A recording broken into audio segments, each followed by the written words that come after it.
Good morning, everyone, and thank you for joining us on the program. Let us begin with the latest from the Chinese President Xi Jinping's visit to Africa. As we told you on Friday, this is Xi's first trip abroad since he was appointed a second term in office.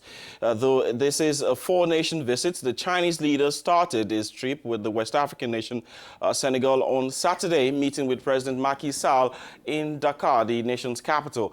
The Senegalese leader then told reporters both leaders had held talks on bilateral cooperation, Sino-African relations and international current affairs. He also hailed China as one of the great economies of the modern era.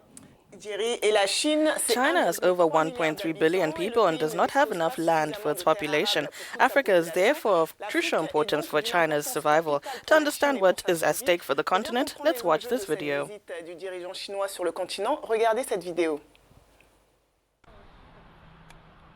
Chinese President Xi Jinping's visit to African countries will reinforce China-African relations, an independent consultant said.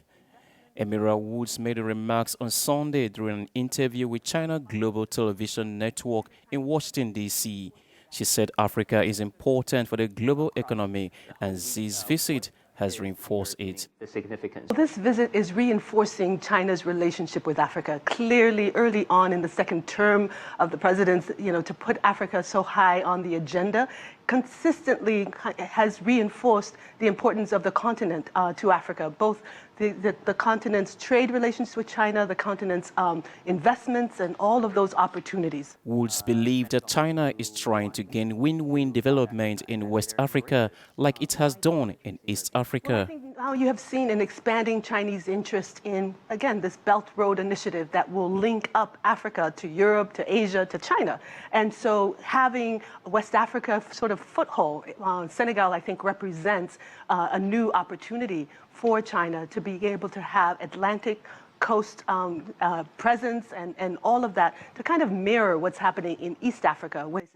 Xi visited Senegal, Rwanda and South Africa before attending the 10th BRICS summit in Johannesburg. He will later make a stopover in Mauritius and pay a friendly visit to the country.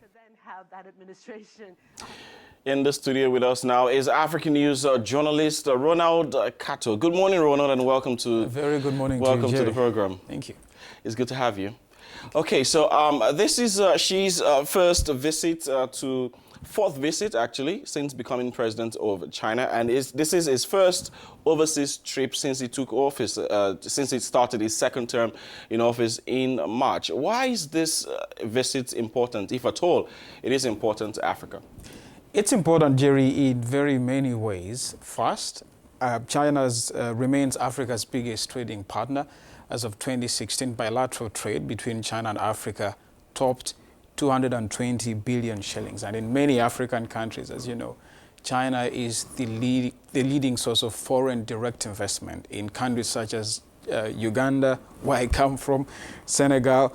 China is the provider of this crucial foreign direct investment that's needed to create jobs and earn these countries, foreign exchange. And many of these, African economies are very small and can't do without foreign investment. But I also think that this visit shows that China has greater confidence in Africa. They approve of what Africa is doing as a continent.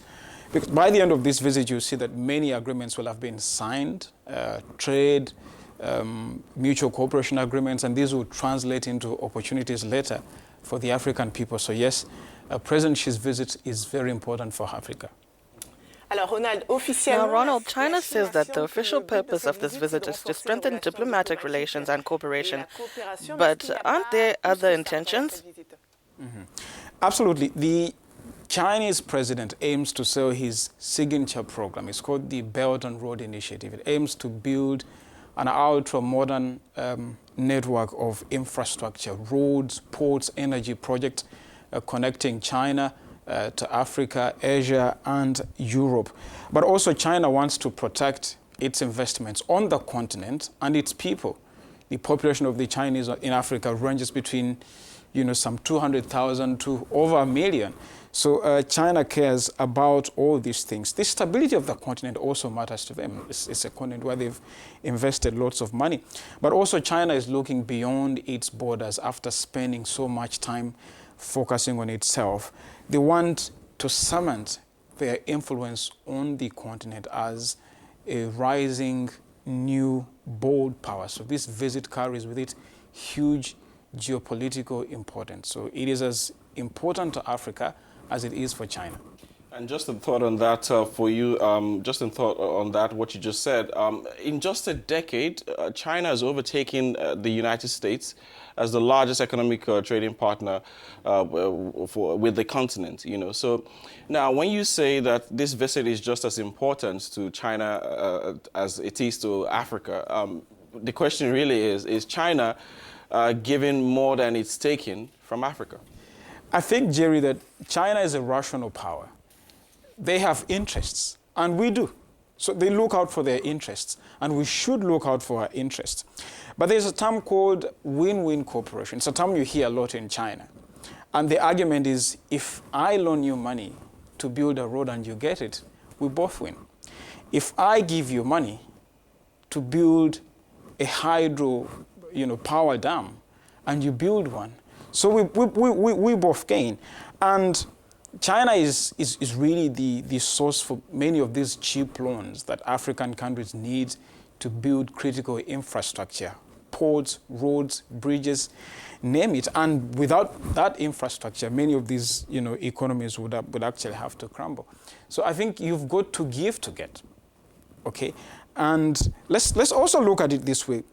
Many of, much of Africa's oil and minerals has been and is still in the hands of Western companies, okay? Not in the hands of China. China, for example, imports only 20% of African oil.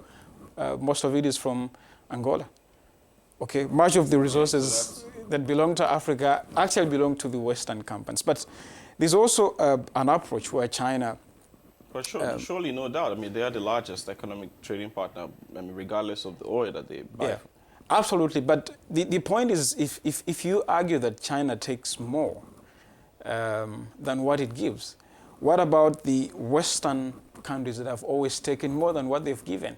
So I think we can strike a balance. We can make our interests clear as African countries. We must tell China, this is what we want, and this is what you must give. This is what you take, this is what we give, so we're clear. Otherwise, I think if we're not clear, this relationship can't be abused. Well, we hope that we will be very clear as Africa. I mean, Africa will be clear in its demands with China, so that indeed it can be a win-win situation for the both parties. We'd like to leave it here. This is where how much we can take. Ronald? Vous avez parfaitement raison, Ronald. Effectivement, Thank you, Ronald. doivent aussi s'imposer dans cette relation avec la Chine pour qu'il y ait vraiment une relation de gagnant-gagnant. Merci, Ronald. Et on précise que juste après Just after Rwanda, President Xi Jinping will go to Johannesburg to attend the BRICS summit, which brings together China, South Africa, Russia, Brazil, and India. L'Afrique du Sud, le Brésil, l'Inde et la Russie.